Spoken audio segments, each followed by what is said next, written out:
دي ولاړې او څه پرتې ګټې دي، څه دي ولاړې څه پرتې ګټې دي، غوږ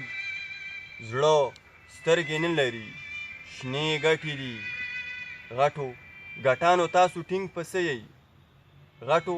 ګټانو تاسو ټینګ پسه یئ، څنګه بېکاره دا وړې ګټې دي. او د هوا لور خبره برغه نه کې،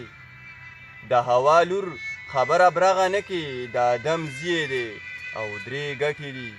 ګرانو مینوالو، یو ځلې بیا پروګرام ادبي ملګرو کې ستاسو ورور صاحب مانیروال یو ځلې بیا تاسو ته مخاطب شو په دغه هیله باندې چې روغ جوړ به یې، خوشحاله به یې، ژوند به کوئ او نور ملګري به هم ژوند ته پرېږدئ. ملګرو څنګه چې د پروګرام نوم ادبي ملګري دی، موږ کوشش کوو چې په پروګرام کې یو ادبي ملګری ځان سره کښېنوو او د هغه د ژوند د هغه نه وپوښتو او بیا تاسو ته د هغه نه د خوند رنګ شاعري ډالۍ کړو. راغلي یو نن هم پروګرام هم راوړی دی، راغلي یو کالو خان کلي ته راغلي یو، چېرته کې چې زمونږ ګران ملګری، زمونږ قدردان ملګری سلمان ساغر پاتې کېږي،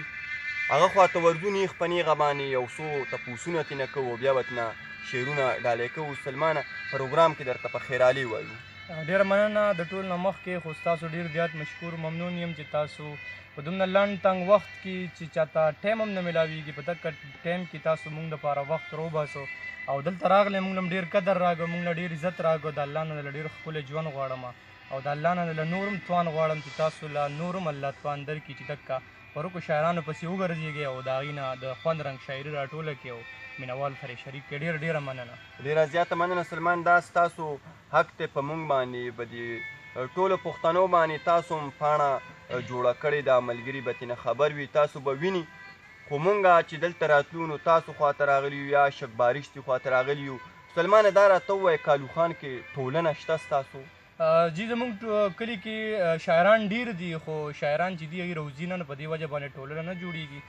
زه چې یم نو زه قریشي بابا دي سره یم، په هغې ټولنه کې کړمار ادبي جرګه ده د هغې، او زه چې کوم دی نو تر اوسه پورې د هغې جنرال سیکرټري هم پاتې شوی یم. او اوس چې کوم دی نو دا زموږ اشرف بارش صاحب چې دی نو هغه په یاروسین ټولنه کې چې کوم دی نن سبا خپل خدمات سر انجام کړي. نن چې د مونږ کوم کلی دی نو په هغې کې شاعران شته او هغې روزي نه، نو مونږ له ټول له پکار دي تاسو له ټولو له چې دکه پټ شاعران چې دي کم مونږ ته په سکرین باندې نه راځي چې هغې روباسو او چې کوم دی نو دکه خلکو ته ښکاره کړو، ځکه چې دکه د کار او د زیار خلک دي، دغې خلکو نه د کار او د زیار خبرې ریکارډ کړو، ملګرو سره شریک کړو. ډېره مننه. سلمان څه دي راوړي دي پروګرام ته، مینوالو ته به څه ډالۍ کوي؟ یو درې شعره دي، خو په ړومبي غزل کې یو درې شعره درته ډالۍ کوم ټول مسافرو مینوالو ته. وي چې زړه مې ستا ارمان نه کوي اوس مې صبر کړی دی، زړه مې ستا ارمان نه کوي اوس مې صبر کړی دی، او ستا د بې روحۍ نه مې جانانه خبر کړی دی. دا خو بس یو ته وي چې د قدر زما نه کوو، دا خو بس یو ته وي چې د قدر زما نه کوو، ما په هر حالت کې ستا د مینې قدر کړی دی. او اوس به پکې بیا د مینې کر له بوزغلې کرم، اوس به پکې بیا د مینې کر له بوزغلې کرم، خپل د ارمانونو زړه پټی مې وتر کړی دی. او یو بل غزل دی چې څه د حالاتو او څه د فکر مجموعه جوړه ده، څه د حالاتو او څه د فکر مجموعه جوړه ده، زړونه کتلیږي دلته لویه حادثه جوړه ده. هر سړی غل دی دلته هر سړی کافر ښکارېږي، هر سړی غل دی دلته هر سړی کافر ښکارېږي، قلت د مینې او د نفرتونو هنګامه جوړه ده. جانانه هسې بغاوت کوې زما د نوم نه،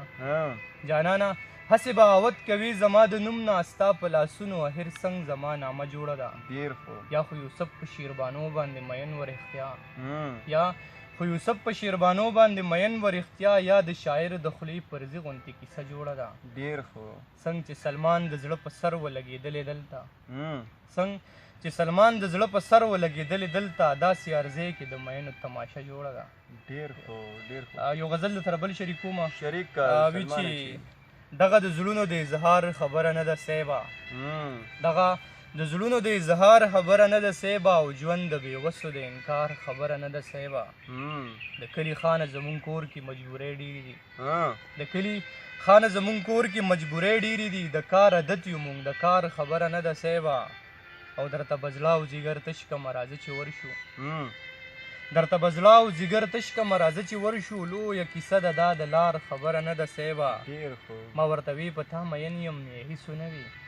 ما ورته وی په تا مین یم نو یې هیڅ ونه وي دا خو د مینې د اقرار خبره نه ده صیبه ډېر ښه مونږ تحفظ غواړو په خپل ځای کې په خپله سیمه ها مونږ تحفظ غواړو په خپل ځای کې په خپله سیمه روزګار به کېږي د روزګار خبره نه ده صیبه ډېر ښه او سلمانه څه چې وي قسمت کې به در رسي درته ها سلمانه څه چې وي قسمت کې به در رسي درته دا د کمکل د هوښیار خبره نه ده صیبه ډېره مننه ډېره زیاته مننه سلمانه چې تاسو خپلو مینهوالو ته هغه د چا خبره چې په یو سا باندې خپل نمبر تېر کړو ډېره زیاته مننه هم کوم او راځو به کالو خان خاوره ډېره زرخیزه ده ډېر ښکلي ښکلي شاعران یې پیدا کړي دي او وخت په وخت باندې به ترې مینهوالو سره مخاطب کوو شعرونه به ترېنه ورته ډالۍ کوو او اجازت به د مینهوالو نه غواړو چې پروګرام کې مخکې 2 غزلې وي اوس هم 3 کړي دي په دې باندې هم خفه دي خو پروګرامونه نور هم شروع کوو به موږ وایو چې ادب څومره په مخکې باندې ځي او موږ د هغه ملګرو هم لاک لاک شکریا او نړۍ مننه کوو څوک چې د پښتو شعر اوري او دومره مینه کوي او بیا موږ ته کمنټس کوي نو هغه او دغه د شاهد کماش یو څو شعرونه وام او بیا به ترې اجازت اخلمه چې هغه په لاره چې میږی نه وجني هغه په لاره چې میږی نه وجني هغه به وجني بل سړی نه وجني او ظالمه داسې په سرولي انسان ظالمه